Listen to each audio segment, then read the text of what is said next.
আসলে আমার ভাইদের যে আলোচনায় বিষয়গুলো এসছে, আমি একটা জিনিস স্পষ্ট তুলতে চাই যে কিছু রাজনৈতিক ক্ষত আছে আমাদের, এবং এই ক্ষতগুলো ছাত্ররা চিহ্নিত করেছেন। সেই চিহ্নিত করবার কারণেই আসলে গণ অভ্যুত্থানটি সংগঠিত হয়েছে।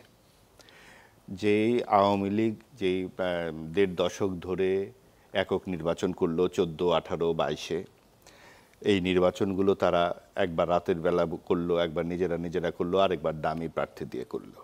তারা মানবাধিকার বলে কিছু রাখলো না, তারা আয়নাঘর তৈরি করলো, তারা গণমাধ্যমের স্বাধীনতা হরণ করলো, তারা কর্তৃত্ববাদ এবং নিজেদেরকে নিয়ে একটা দলবল নিয়ে তারা এই শাসনটা চালিয়ে যাচ্ছিল। সেটা কি শুধু এই ১.৫ দশক ধরে আওয়ামী লীগ একাই করেছে? আগের আগের আমলগুলো কি আমাদের মনে নেই? আমরা যদি তুলনামূলক সেই বিবেচনাগুলো আনি, সেই জন্যই কিন্তু ১৬ বছর আন্দোলন করবার পরও বিএনপির এত আত্মত্যাগ, তাদের প্রায় ৫০ লক্ষ কর্মীর বিরুদ্ধে মামলা, কিন্তু কি কারণে আন্দোলন সফল হচ্ছিল না? এত সুযোগ আসবার পরও যতক্ষণ পর্যন্ত না ছাত্ররা রাস্তায় নামলো। এবং তখন আপনি খেয়াল করেন যে রাস্তায় নামলো, কিন্তু রাজনৈতিক দলের নেতারা ছিল, সামনে ছিল না, সকলেই নানানভাবে ছিল। আমরা কি এই প্রশ্নটা করতে পারি যে রাজনৈতিক দলের নেতারা যদি থাকতো তাহলে ছাত্ররা বা সাধারণ জনতার যেত না? রাজনৈতিক নেতাদের প্রতি এত অবিশ্বাস কেন মানুষের? আপনি খেয়াল করেন যে প্রধান দলগুলো, প্রধান যে দুটি দল, তারা পিতা মাতা সন্তান, পিতা মাতা সন্তান এভাবেই চলছে।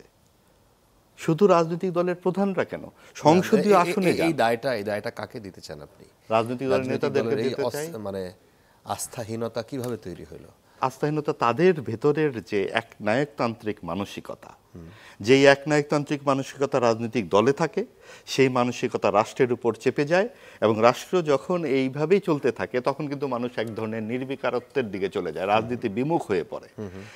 তারপর এই বিমুখতার মধ্যে যখন স্পার্ক করলো ছাত্ররা, একটা কি হলো, ১৪ তারিখ রাতের বেলা প্রাক্তন প্রধানমন্ত্রী বললেন চাকরি পাবে কিনা রাজাকারের নাতিরা, আপনার নিশ্চয়ই সবাই মনে আছেন। ওই কথার পরে কিন্তু ছাত্রীরা বেরিয়ে আসলো। এখন ছাত্ররা জানতেও না যে এত বড় একটা আন্দোলন হবে। পরিস্থিতি আস্তে আস্তে সামনের দিকে চলে গেল, ১৬ দিনের মাথায় অনেক বড় একটা পরিবর্তন আসলো, কিন্তু সাধারণ মানুষ গেল।